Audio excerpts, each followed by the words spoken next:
नमस्ते सदा वत्सले मातृभूमि, जय हिंद दोस्तों। भारत और इजराइल की सतह से हवा में मार करने वाली मिसाइल बराक 8 पहले से ही काफी डिमांड में चल रही है, क्योंकि कुछ रिपोर्ट सामने आई है कि वियतनाम अब इस surface to air missile system यानी कि सैम को खरीदना चाहता है। बता दें कि अजरबैजान, भारत, इजराइल और मोरक्को इसे ऑपरेट करते हैं। वर्टिकल लॉन्च सिस्टम कॉन्फ़िगरेशन में बराक 8 को भारतीय नौसेना के द्वारा अपनी कोलकाता श्रेणी और विशाखापत्तनम श्रेणी के डिस्ट्रॉयर, नीलगिरी श्रेणी के फ्रिगेट और आईएनएस विक्रमादित्य के हिस्से के रूप में शामिल किया गया। इसके अलावा भारतीय नौसेना के द्वारा नया स्वदेशी विमान वाहक पोत आईएनएस विक्रांत पर 32 सेल वर्टिकल लॉन्च सिस्टम के रूप में ये तैनात होगी। दरअसल भारतीय रक्षा अनुसंधान एवं विकास संगठन और इजरायली एरोस्पेस इंडस्ट्री के द्वारा एक ठोस प्रयास के रूप में बराक 8 को भारत की भारत डायनेमिक्स लिमिटेड और इजराइल की एल्टा सिस्टम और राफेल एडवांस डिफेंस सिस्टम के द्वारा तैयार किया जाता है। बराक 8 बराक 1 मिसाइल पर आधारित है, जो कि इजराइल की एक शॉर्ट रेंज सैम मिसाइल है, जो कि 22 किलोग्राम के पेलोड के साथ 12 किलोमीटर तक जा सकती है।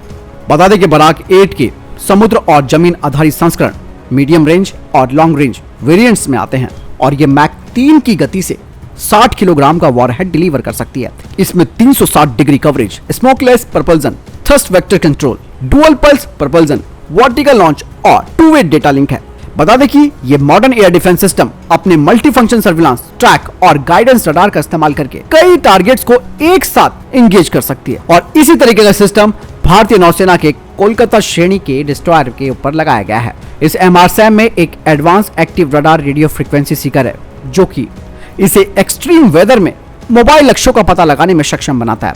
इस सीकर को मिसाइल हेड में रखा गया है और एमआरसैम में भारत के भी कई प्रकार के उपकरण लगे हैं। इसके अलावा भारत भी एमआरसैम को तैयार कर चुका है, जो कि पूरी तरीके से स्वदेशी है। बता दें कि बराक 8 विमान, हेलीकॉप्टर, जहाज रोधी मिसाइल, मानव रहित हवाई वाहन, बैलिस्टिक मिसाइल, क्रूज मिसाइल और लड़ाकू जेट जैसे विभिन्न हवाई खतरों को रोकने के लिए सक्षम है।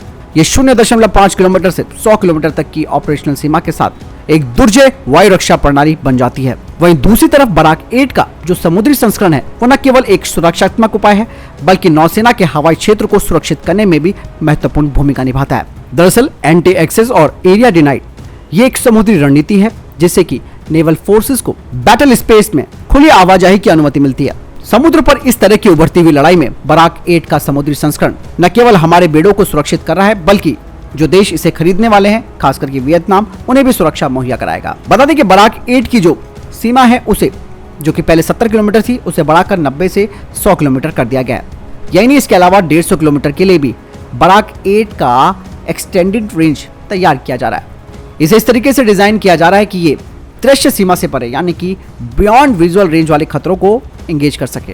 दरअसल ये कहा जा रहा है कि जो 150 किलोमीटर रेंज वाली बराक 8 ER होगी, उसे तैयार करने के लिए बराक 8 पर ही कई तरीके के संशोधन किए जा रहे हैं। खासकर कि इसके सॉफ्टवेयर्स को बदला जा रहा है और बराक 8 ER में एक लंबा बूस्टर होगा और मिसाइल की लंबाई 6 मीटर तक हो सकती है। हालांकि बराक 8 ER के परीक्षण भी शुरू हो चुके हैं। बता दें कि इजराइल के द्वारा बराक 8 ER का जब परीक्षण किया गया था, तो बराक 8 ER ने 150 किलोमीटर दूर के लक्ष्य को नष्ट कर दिया और इसका इंटरसेप्टर 30 किलोमीटर की ऊंचाई तक पहुंचता है। बराक प्रणाली दोस्तों भविष्य के युद्ध क्षेत्र में तैनात की और तुरंत प्रतिक्रिया देने का काम करती है।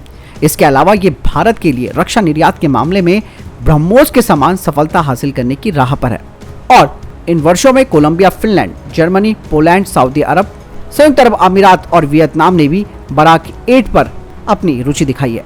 चीजें क्लियर हैं दोस्तों, क्योंकि बराक 8 को भारत और इजराइल दोनों की संयुक्त तकनीक के आधार पर तैयार किया गया है और भविष्य के आधार पर भी तैयार किया जा रहा है। इसीलिए वियतनाम को अगर यह हथियार मिल जाता है तो ये गेम चेंजर हो गई। और भारतीय नौसेना के जो युद्धपोत हैं, उनमें तो बराक 8 ER को, जो कि नई मिसाइल होगी, 150 किलोमीटर रेंज की होगी, उसे लगाया जाएगा। आपको क्या लगता है दोस्तों इस बारे में? मुझे कमेंट सेक्शन में लिखकर जरूर बताइएगा।